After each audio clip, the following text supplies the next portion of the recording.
منذ انطلاق النسخة الأولى لبطولة الدوري الليبي موسم 63-64.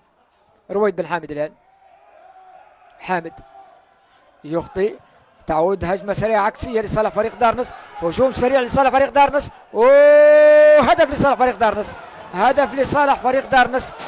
دارنس اللي يلعب على الهجمات العكسية المرتدة، دارنس لعب على الهجمات العكسية المرتدة، لعب على الأخطاء، واللي منها جاء هذا الهدف بهذه الطريقة. أمامنا عزاقة، وحنشوفوا الإعادة. ضغط هجومي أهلاوي، سيطرة أهلاوية ميدانية، لكن الحل كان في الهجمات العكسية الخاطفة المفاجئة لدارنس، واللي جاء منها الهدف بهذه الطريقة.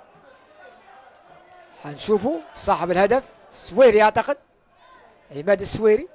حنتأكد من صاحب الهدف من جديد. هفوة دفاعية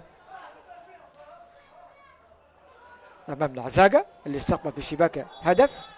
إذا هدف عماد السويري. شوفوا الإعادة من جانب آخر، وخروج كان من جانب أحمد عزاقة. إذا عماد السويري يمنح الأسبقية على مستوى التسجيل لصالح فريق دار.